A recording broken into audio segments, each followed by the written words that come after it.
Hello. It is, what day is it? Friday, August 26th, 2022.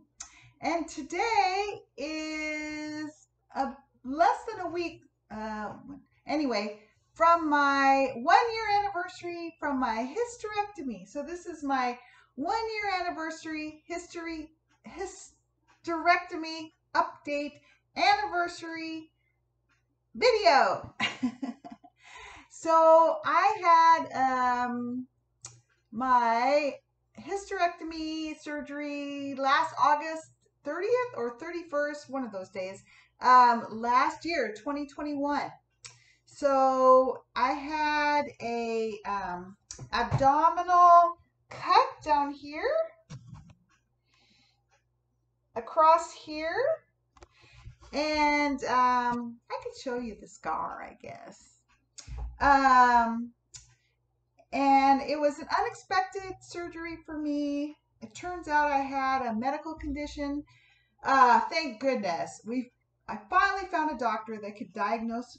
The radiologist diagnosed it with a very clear, detailed ultrasound,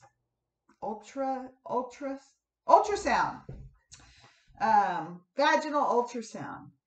And I had one previously in the year before or something like that at my old gynecologist office, and it was really cloudy. It wasn't modern technology. It wasn't clear at all.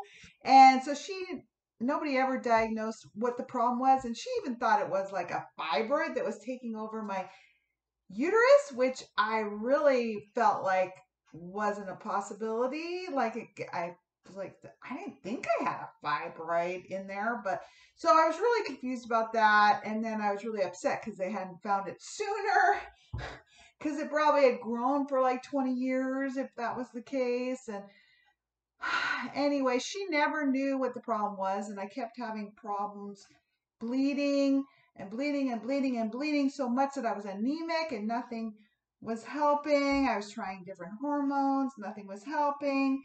I would get anemic. I'd have to get IV iron transfusions to get my blood iron back up, and it was just awful.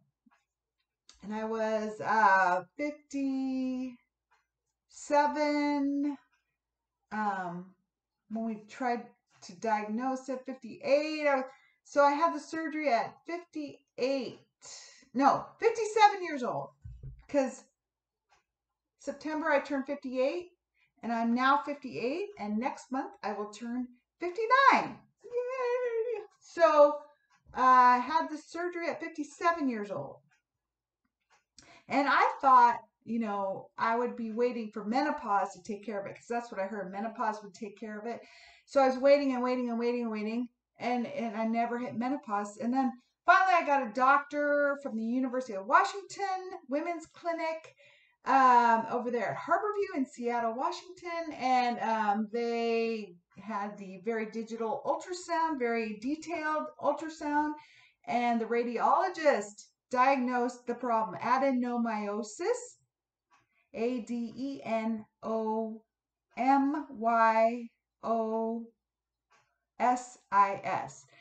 which is a thickening of the uterus walls. And so muscle grows to give more blood to those thickening walls. So the uterus just got too big and floppy and unable to clear. And so it was cramping all the time, and I was bleeding all the time. It was just awful. It was awful, terrible. And it was chronic. It was years and years and years of this condition. So finally, this expert doctor told me, you need to have the surgery. Because at the time, at this point, since it wasn't getting any better, she wasn't even sure if it was cancer or not. So after being told I needed a hysterectomy for many years, but not given a reason why, I finally had a reason why. I had a diagnosis, and my expert doctor was afraid there might be cancer in there somewhere. So I ended up getting a hysterectomy, and we were going to do laparoscopic one with where you only get a couple holes here and they take it out through the hole or through the vagina actually, so you don't get cut. But at the last minute, they discovered the uterus was big. It was like a 3-month pregnant uterus because of this problem. So they couldn't take it out that way. And I was really afraid. I was really upset about that because I just wanted a laparoscopic surgery so I wouldn't have any recovery like from a big surgery because I'm single and live alone. And I was afraid I wouldn't be able to take care of myself and my little doggy, Ginger. So I was really afraid of not being able to recover by myself and take care of myself. But I asked her to get a second opinion on that, whether it still had to be a cut in my abdomen, take it out from here. And she got a second opinion, and the second opinion said, yes, we need to do that. So much to my dismay, that's what we ended up having to do. However, now I'm really glad that we did it that way because after the surgery, the surgeon said, and the intern kind of medical student surgeon said that it went really well that way, and they were able to take it out and stitch up. They took out the uterus and the cervix also, and kept the ovaries. I said, take whatever needs to come out that doesn't look right. Once you're in there, just if it doesn't look right, it's okay, take it out. But they said that my ovaries looked good and healthy, so they kept those in so that I would have natural hormonal changes as I age instead of all of a sudden taking them out and then you have no more hormone output from ovaries, and so you go into automatic surgical kind of menopause. And I hadn't reached menopause yet, as far as I knew. So they were able to leave the ovaries in, so I had a natural change of hormones instead of something all of a sudden. But she did take the cervix out because they said, research shows might as well do that to prevent further problems down the road for cervical cancer and stuff like that. So I was okay with that, and then well, I wasn't, but I was. But she said since they did the abdominal surgery where they made the cut, they were able to reach in there and because I really wanted them. I was also really afraid of later on, if they took the cervix out, having things fall into the vaginal cavity, which I heard happens sometimes, like bladder and stuff. And so I said, I want to be able to deadlift and lift weights and not worry about problems.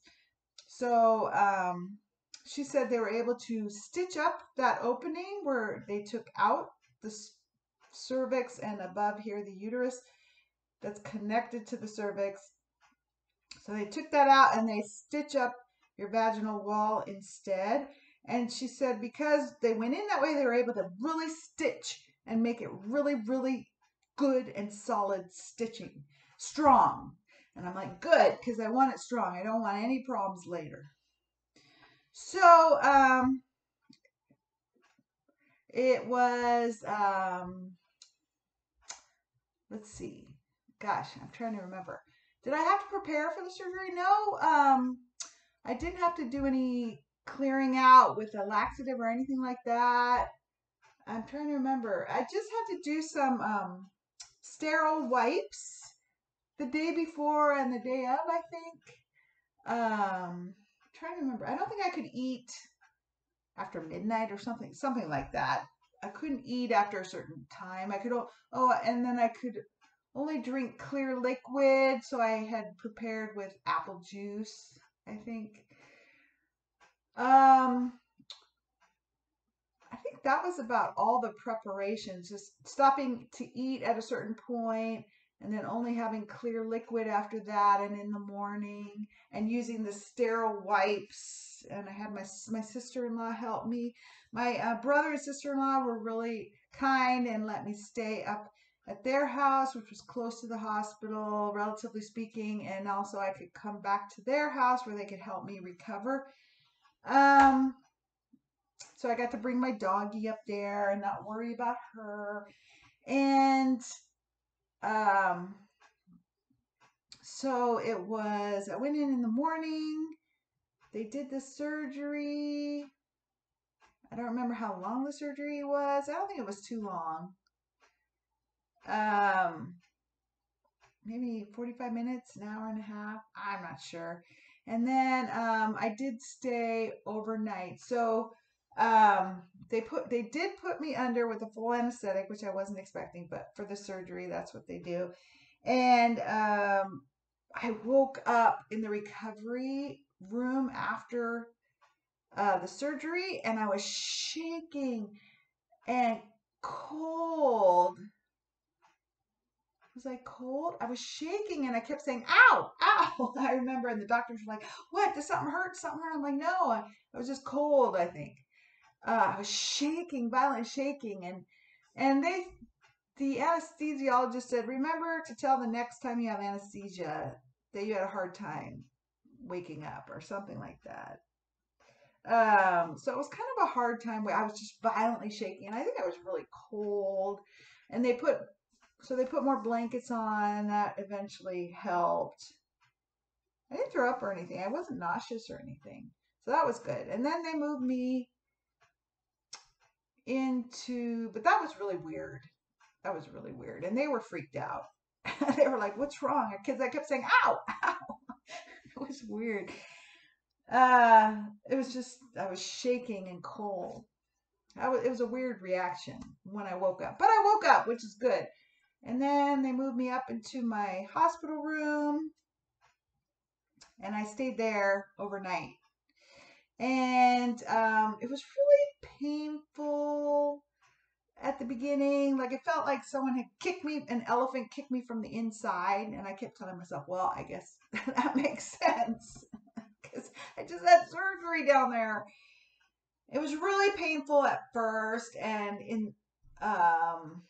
but I told them I didn't want narcotic painkiller because I'm in recovery from drug addiction for 34 years almost now. But at the time it was 32 years clean. So I didn't want any narcotics more than necessary. And they were like, are you sure? We really want you to have narcotics. I'm like, no, I really don't want narcotics. If possible afterwards, after the surgery and everything. Um, they're like, okay. So I'll tell you if I need them. So after the initial surgery, I didn't get narcotics as far as I remember. And we just did ibuprofen and um, the other one, so acetaminophen. So we did ibuprofen every 6 hours and acetaminophen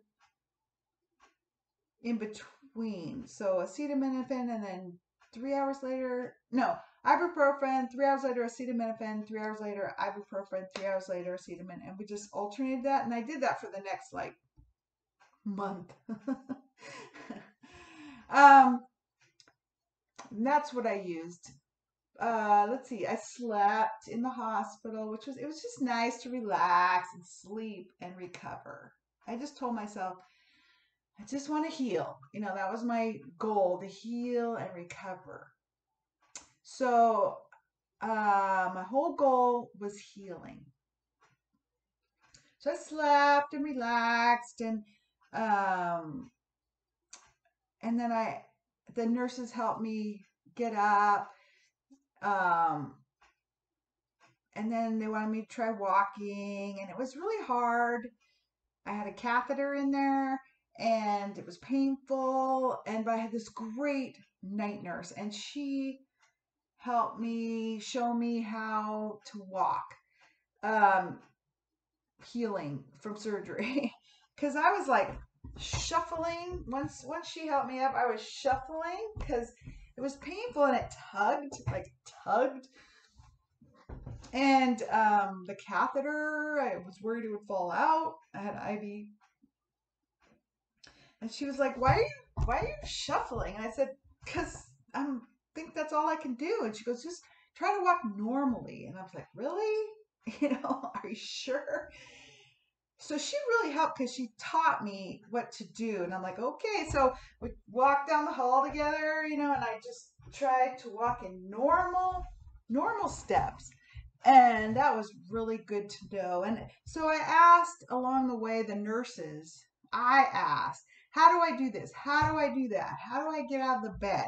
How do I get in the bed? How do I sit up? How do I walk? How do I go to the bathroom? With this surgery and everything once they take out the catheter.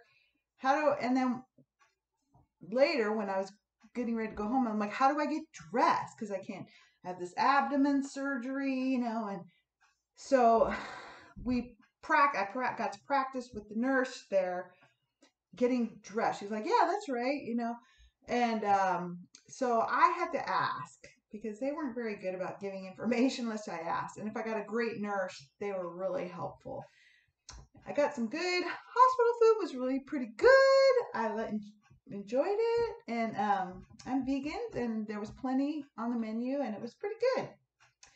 So I rested and healed, and then they wanted me to sit for a while in the chair, and they immediately wanted me to be upright. They wanted me to be moving when I was possible. So I sat in the chair the first day, the first night, whatever that was, for a couple hours. The nurse wanted me to do that, even though I didn't really want to do very long, but she wanted me to, so I did.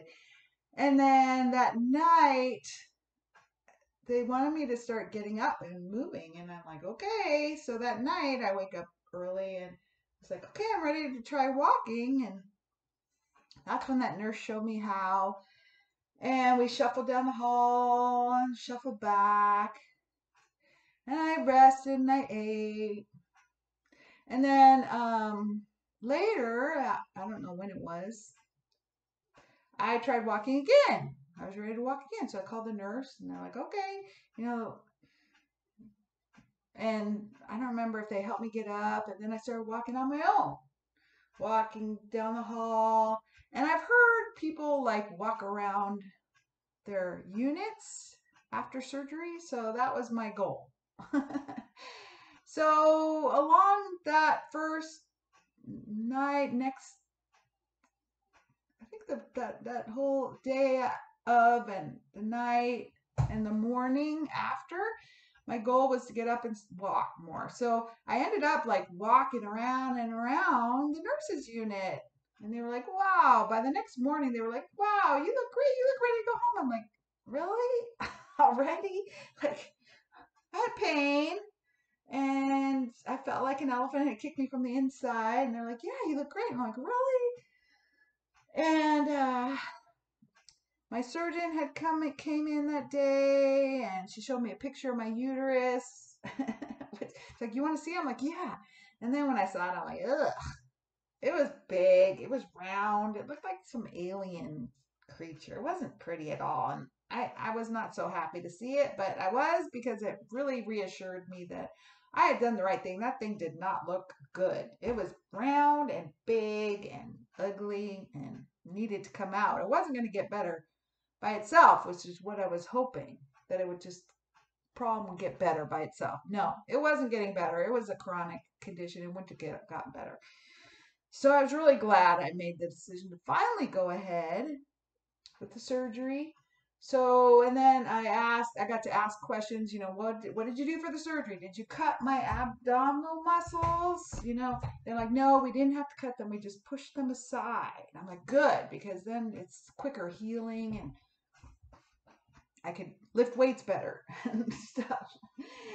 I'm like, good. And I asked about recovery and what to do and how to do it, and can I do stairs, and then the day nurse came on, and I didn't like her. She was not very communicative, and she was like, okay, you ready to go home? I'm like, what? I had a catheter still in. I didn't know how to go home.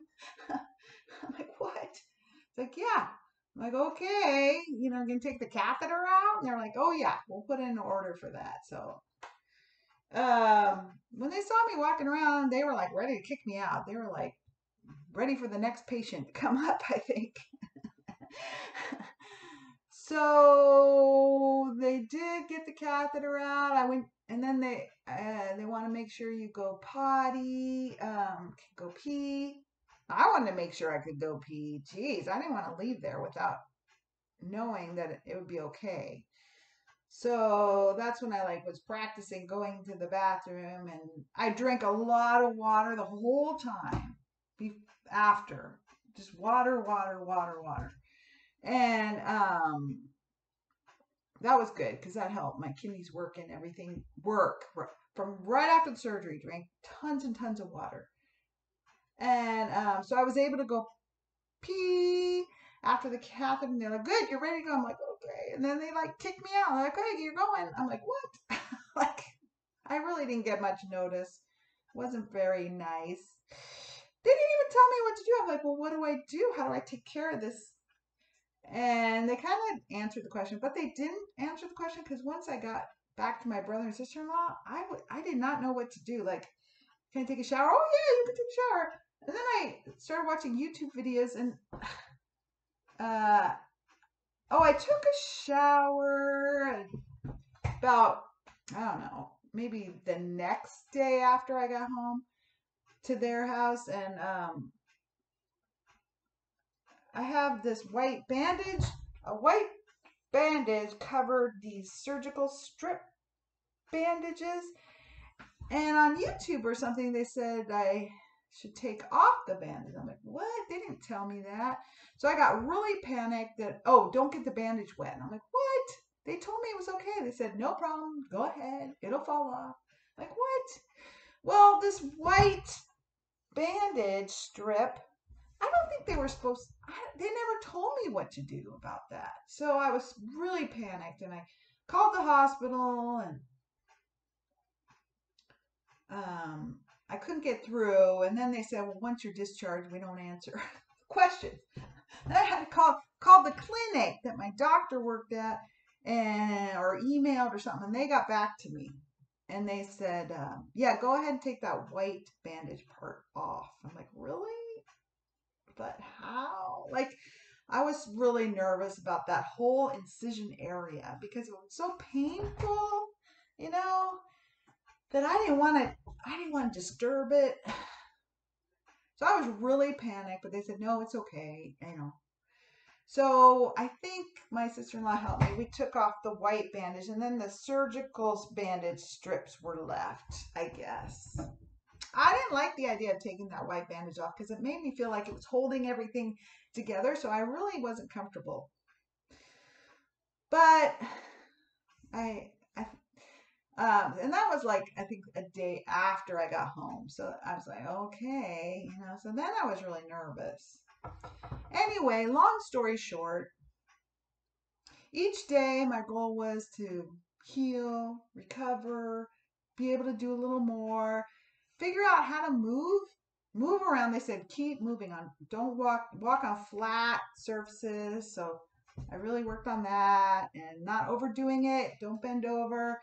I learned how to like bend down with a kind of bend down using my knees, but not moving my belly. And I learned that like my legs weren't broken. My legs were fine and strong. So I could use my legs. I just weren't supposed to use my abdomen. The hardest part was, even after I got home, was getting in and out of the bed, getting out of the bed especially. That was really hard. So at home I have a bed that the head can go up and down, and that was great. That was saved me to be able to use my bed because it was painful trying to get out of bed. So I got to practice different things at their house while after surgery, taking a shower. What can I do? What can I do? And then after a couple days, I was ready to come home. I was ready. I was like, I feel okay. And I was taking aspirin and stuff like that, ibuprofen and acetaminophen in those every 3 hour alternating. And so I think the surgery was on Monday. By Thursday, I was ready to come home. So Monday was the surgery. Monday night I stayed at the hospital. Tuesday I got out of the hospital. Oh, so Tuesday, Wednesday, Thursday. By Thursday I felt ready to come home and do things on my own. So I practiced at their house. with going upstairs very slowly, walking slowly, feeling stronger every day, doing more every day, and just keeping moving. And I was like, I have to get ready to go home. They're like, really? So Friday they brought me home, which was really exciting. And then I was recovering. So this is a very long video. So then I took things very slow. My goal was to heal. So I was trying to be really nice to myself. Every day I'd walk further and further. I'd do a little more. I'd hurt myself, which was very painful. And then I'd worry that I ruined the stitches internally. So I was really scared about that. So I tried to take things slow. So if I did too much and hurt myself, I just slowed way down for the next couple days because I really didn't want to tear those internal stitches apart. That was a big fear of mine. So I'd slow down and then I'd build a little up, and then I learned to just not even try to build up. I tried to build up every day, and then I was like, I learned, like, no, I don't need to build up every day. I just need to do stuff every day and go very slow and let my body tell me what to do. So I learned how much to do, how not to do. And I was able to take care of myself and my dog Ginger, which was really a relief because that was my big fear, that I couldn't take care of myself in healing. But I did. I was even able to drive. They said you could drive as long as you're not on narcotics. I'm like, really? I thought I had to heal to drive, like my surgery. And they said, no, if you don't. So, like, I was able to practice going out of the driveway and back, like, one day, and then I go to the corner store and back. So I took driving slow too, but I had a pillow that I had bought from online, a lap pillow that goes in the seatbelt area right here, and so I strapped the seatbelt over that, and that really gave me a lot of reassurance that in case I had to stop suddenly or something, it wouldn't hurt that area. So I would really like that. That would really helped. It was painful getting in and out of the car, so I learned how to swing my legs and my body around to get out instead of twist. Don't twist, So every day things got better, and but it was slow. It was slow going. She said I'd be healed up by 6 weeks, but I wasn't completely healed up by 6 weeks. It took me like, was it 9 weeks? I had a 4-week follow up, I think, and a 6-week follow up. I don't remember, but it took me 9 weeks, maybe 12 weeks. 9 to 12. I have it written down. Sorry, I didn't prepare well. But to feel really healed, like a good 12 weeks, was okay. I'm ready to fully function again. And even though she said I could by 6 weeks, I was not ready by 6 weeks. Maybe it was 9 weeks, between 9 and 12. By 12 weeks, I was feeling ready to start lifting weights and go at it again. And so as soon as she gave me the okay, I think I started going back to work out, very light weights or body weights. I don't remember about running, just but as soon as I could, I started to get back to exercising. But that downtime without working out, lifting weights, and exercising really took a toll on my overall fitness. So I'm glad I kept walking while I was recovering from surgery, but my strength took a toll. And then there's COVID before that, and the gym's closed, and I hadn't been to the gym in a couple of years, so I'm still growing my strength back. But I started going back to my personal trainer, who took things really slow with body weight stuff, and that was great. I started running again slowly, and I started building up. So it's been really good. It's been really, really good. 1 year later, I feel completely healed up. I feel completely normal. I feel better than I have in so long because I no longer have this uterus problem. I no longer have a uterus. I no longer bleed. I am healed. My scar is just a little scar, and it's healed up, no problem. Everything is functioning great. I'm lifting weights. I'm trying to, let's see, my last deadlift was it 165 pounds, maybe 175 pounds, 65 at least, 165 pound deadlift at least.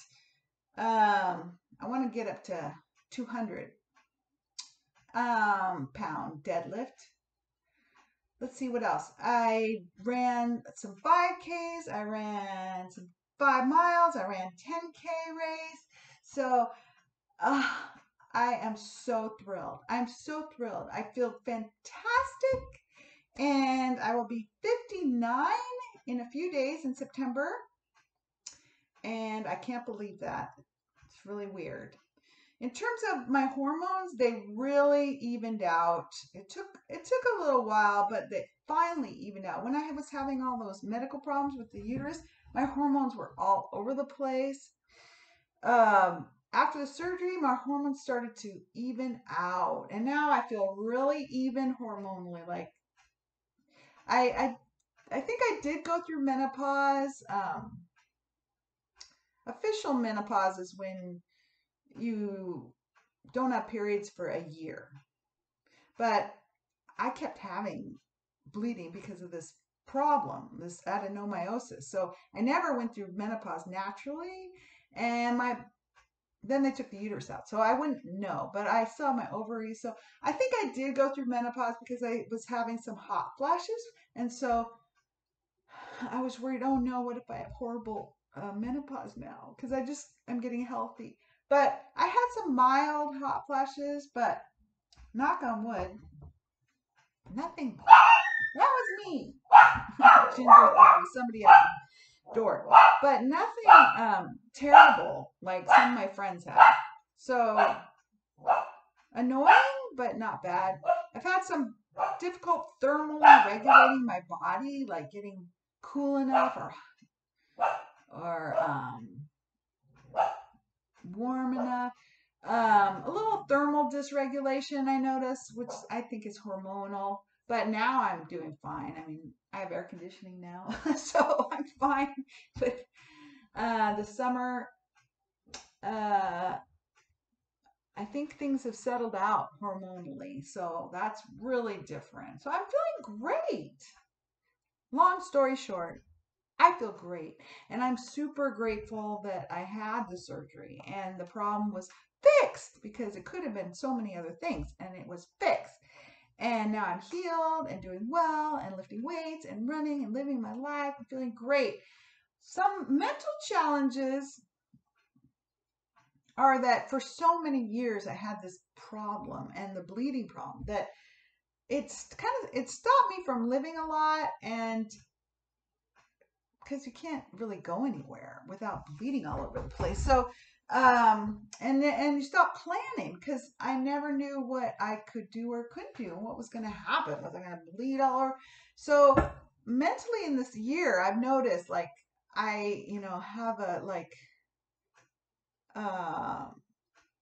I'm adjusting to not having to worry about that. And it's been years and years of this problem. So,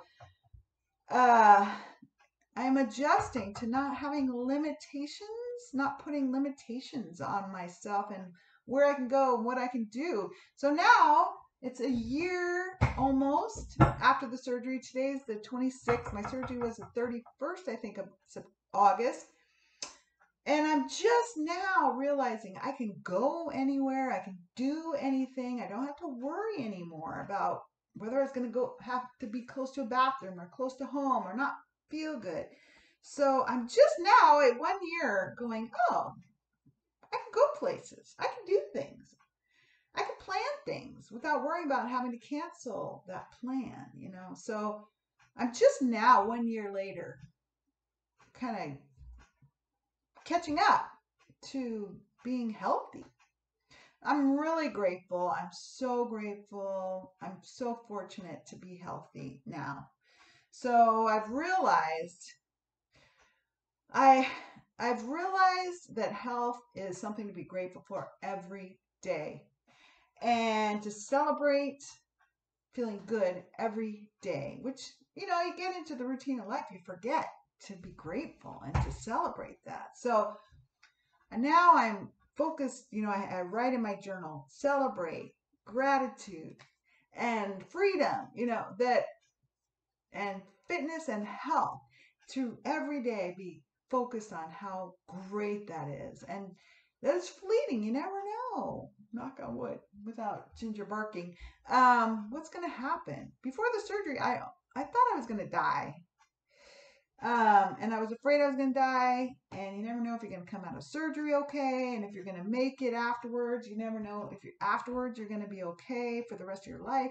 There's so many unknown questions about your mortality just comes up when you have a medical. So now I realize about mortality and health.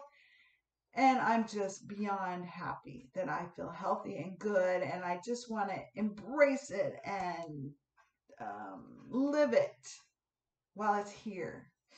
So that's my update, which is really great. And I hope you all are well. Feel free to ask questions below.